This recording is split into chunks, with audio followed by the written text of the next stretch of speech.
Halo, assalamualaikum warahmatullahi wabarakatuh. Ketemu lagi dengan Lubay Day Channel. Kali ini saya akan mengupas materi tentang lingkungan hidup dan pembangunan berkelanjutan. Sebelum saya kupas materinya lebih lanjut, jangan lupa subscribe, like, komen, dan share Lubay Day Channel. Berbicara masalah lingkungan hidup dan pembangunan berkelanjutan, kira-kira tahukah Anda apa yang dimaksud dengan lingkungan hidup dan pembangunan berkelanjutan ya?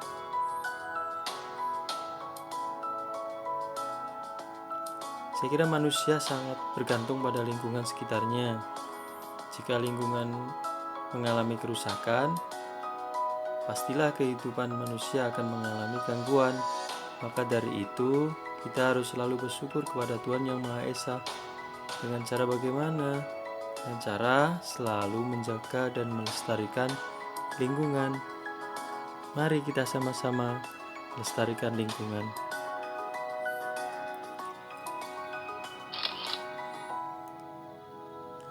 Pemanfaatan lingkungan hidup menurut Undang-Undang Nomor 23 Tahun 1997 bahwa yang disebut lingkungan hidup adalah kesatuan ruang dengan semua benda, daya, keadaan, dan makhluk hidup, termasuk di dalamnya manusia dan perilakunya, yang mempengaruhi kehidupan dan kesejahteraan manusia serta makhluk hidup lainnya. Atau kalau diklasifikasikan bisa dalam bentuk seperti ini: aliran energi, rantai makanan, itu disebut siklus biokimia, kemudian bisa dimanfaatkan atau bisa berwujud manfaat lingkungan hidup. Aliran energi. Apa sih yang Anda ketahui tentang aliran energi? Aliran energi adalah jalur satu arah dari perubahan energi pada suatu ekosistem. Nah, aliran energi itu merupakan rangkaian urutan pemindahan bentuk energi satu ke bentuk yang lainnya, dimulai dari sinar matahari, lalu ke produsen, konsumen, dan ke pengurai di dalam tanah. Rantai makanan. Rantai makanan adalah perpindahan materi dan energi dari satu makhluk hidup ke makhluk hidup lainnya dalam proses makanan dan dimakan dengan satu arah. Siklus biogeokimia. Ada 5 siklus dalam siklus geokimia. Yang pertama adalah siklus hidrologi, yang kedua siklus karbon, yang ketiga siklus oksigen, keempat siklus nitrogen, dan yang terakhir siklus fosfor.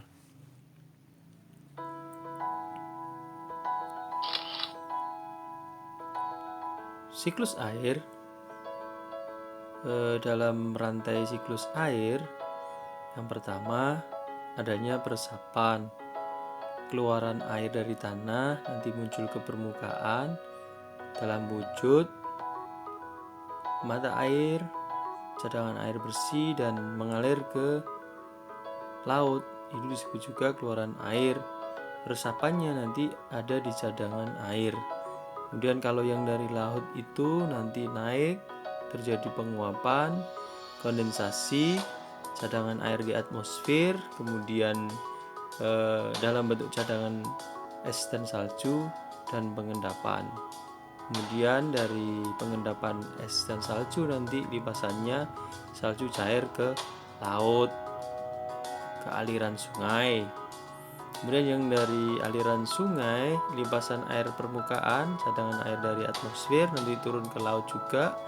Ada yang turun ke cadangan air bersih dan naik lagi pengembunan. Setelah itu nanti kondensasi, cadangan air lagi di atmosfer, balik lagi cadangan dalam bentuk es dan salju, pengendapan, dan limpasan salju cair ke sungai dan aliran sungai.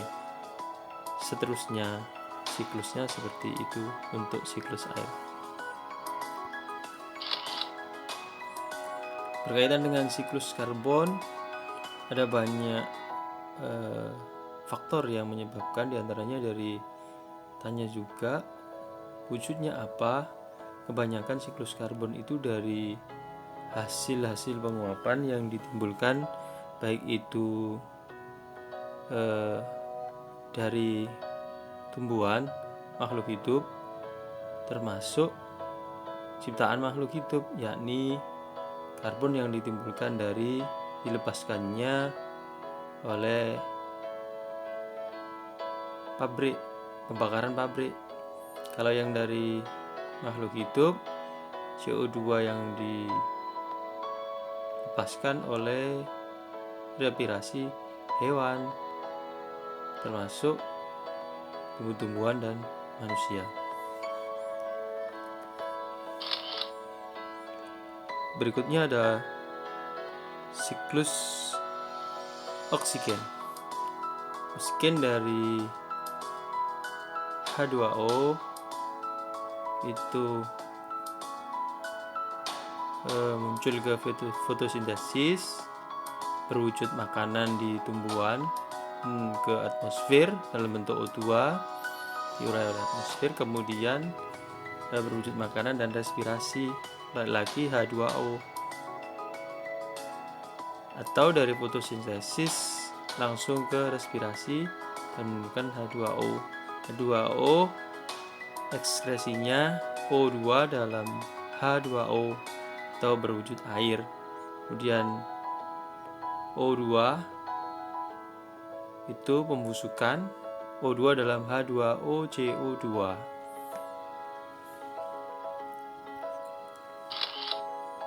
Kemudian siklus nitrogen atmosfer. Siklus nitrogen atmosfer itu dari tambahan nitrogen dari tanah, itu diperoleh dari amonifikasi hewan atau berwujud juga nantinya NH2, NH3, NO3, NO3. Itu nanti berwujud ke nitrogen atmosfer. Catatannya yang garis merah itu adalah sintesis protein, yang warna ungu itu denitrifikasi dan warna biru itu adalah ekskresi. Dari amonifikasi dari hewan itu berwujud ekskresinya apa? NH2, NH3, NO2 dan NO3. Itu berwujud nanti nitrogen atmosfer.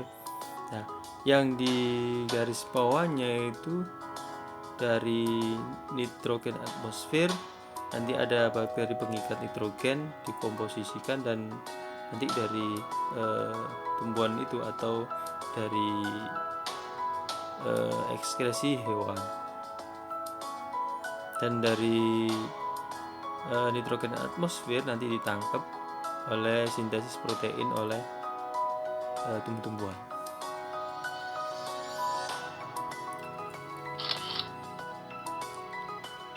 Yang terakhir ada siklus fosfor.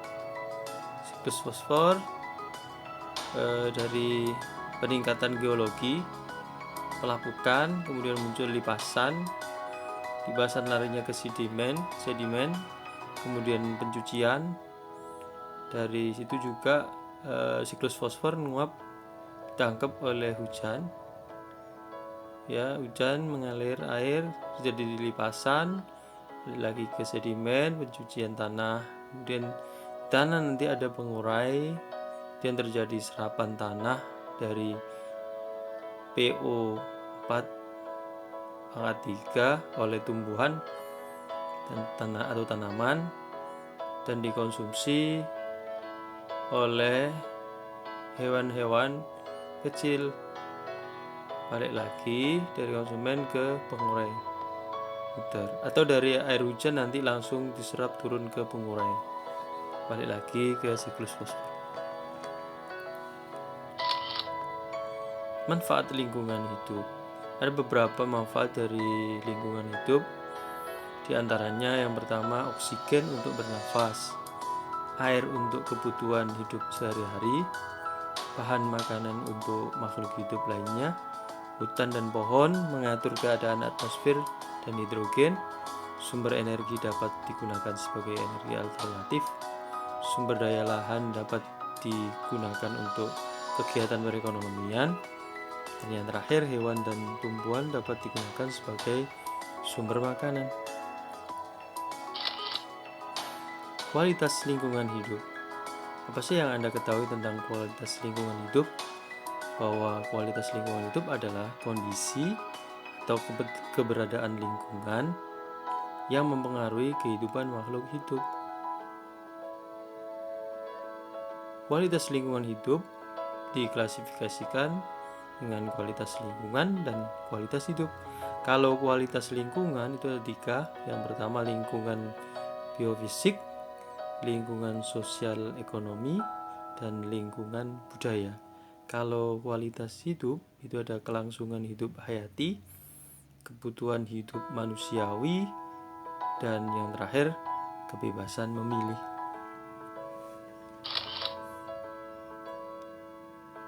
Baku mutu lingkungan hidup.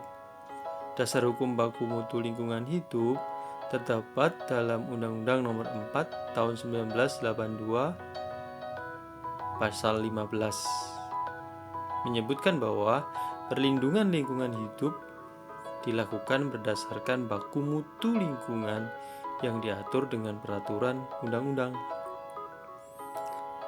Selain dasar hukum baku dalam Undang-Undang Nomor 4 Tahun 1982 Pasal 15, ada lagi tuh peraturannya, Keputusan Menteri Negara Kependudukan dan Lingkungan Hidup Nomor KEP/03/MENKLH/Romawi 2/1991.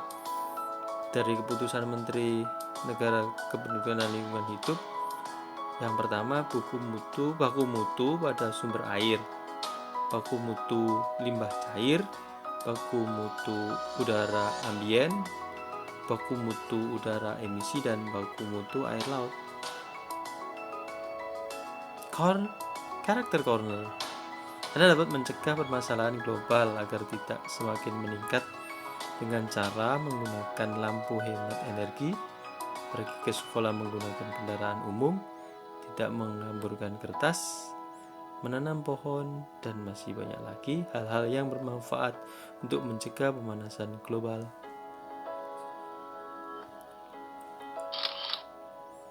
Permasalahan lingkungan hidup. Banyak sekali permasalahan yang ditimbulkan atau disebabkan kerusakan lingkungan hidup.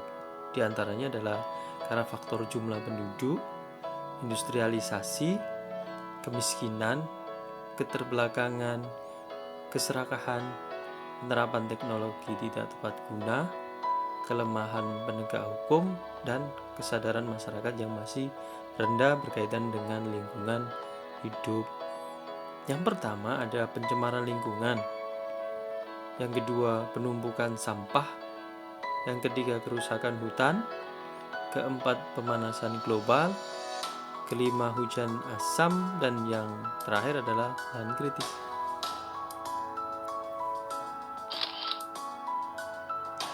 Kebijakan pelestarian lingkungan hidup dan pembangunan berkelanjutan. Untuk kebijakan pelestarian lingkungan hidup, salah satu upaya pelestarian lingkungan adalah dengan menciptakan kesadaran masyarakat untuk menjaga lingkungan.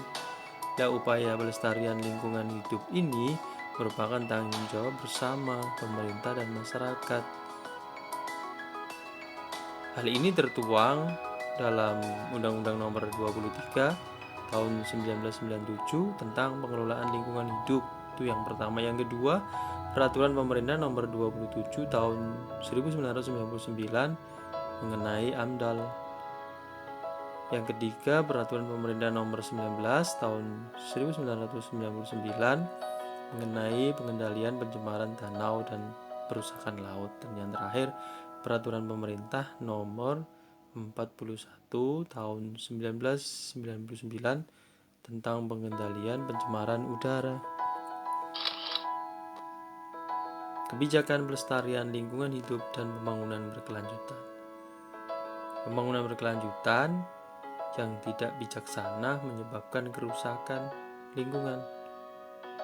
Pembangunan berwawasan lingkungan adalah yang disebut pembangunan berwawasan lingkungan adalah suatu upaya yang terencana untuk menggunakan dan mengelola segala bentuk sumber daya secara bijaksana dalam pembangunan yang berkesinambungan untuk meningkatkan kualitas hidup. Mengutip WCED tahun 1987 bahwa pembangunan berkelanjutan adalah pembangunan yang mengusahakan terpenuhinya kebutuhan sekarang tanpa mengurangi kemampuan generasi yang akan datang untuk memenuhi kebutuhan hidup. Artinya untuk kesinambungan pembangunan berkelanjutan, kita harus bijak dalam mengeksplorasi atau mengeksploitasi lingkungan untuk pembangunan kita, supaya anak cucu kita masih bisa dan terus melestarikan dan menikmati lingkungan hidup.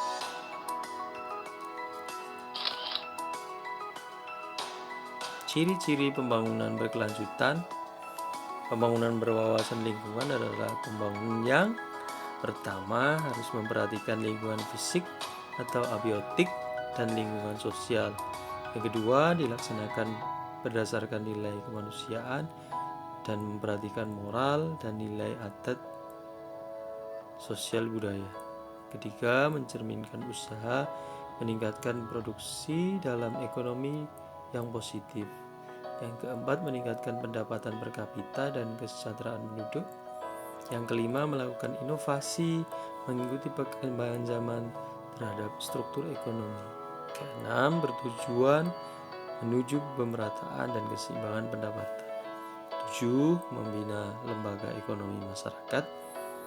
8, memiliki usaha terus-menerus menjaga stabilitas ekonomi dan sosial budaya serta politik dan keamanan. Serta yang terakhir, bersifat fundamental, ideal, dan memiliki program jangka pendek hingga jangka panjang.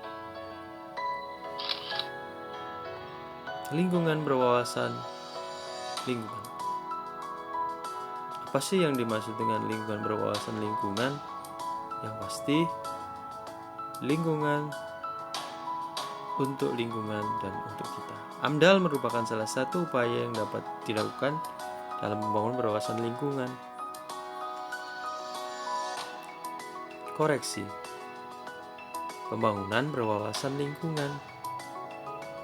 Jadi yang disebut pembangunan berwawasan lingkungan adalah harus salah satunya yang dipenuhi adalah memperhatikan AMDAL-nya dalam upaya pembangunan berwawasan lingkungan. AMDAL bertujuan untuk merencanakan pencegahan kerusakan lingkungan akibat pembangunan yang sedang direncanakan.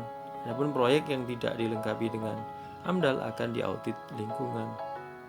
Proses pembangunan hendaknya memperhatikan pelestarian, pemanfaatan, dan pengelolaan lingkungan hidup secara arif dan bijak. Kesimpulan dari materi tentang lingkungan hidup dan pembangunan yang berkelanjutan dapat saya simpulkan bahwa yang pertama, lingkungan hidup itu merupakan segala benda dan keadaan yang terdapat dalam ruang yang memenuhi kehidupan makhluk hidup, termasuk kehidupan manusia. Kesimpulan yang kedua, pembangunan berkelanjutan adalah pembangunan yang mengusahakan dipenuhinya kebutuhan sekarang tanpa mengurangi kemampuan energi yang akan datang untuk memenuhi kebutuhan hidup.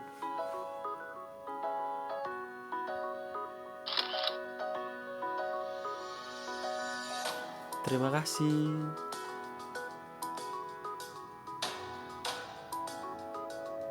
Sampai jumpa di materi-materi berikutnya dalam Lubai Day Channel. Jangan lupa subscribe, like, komen, dan share Lumayday Channel. Sampai jumpa di materi berikutnya. Terima kasih.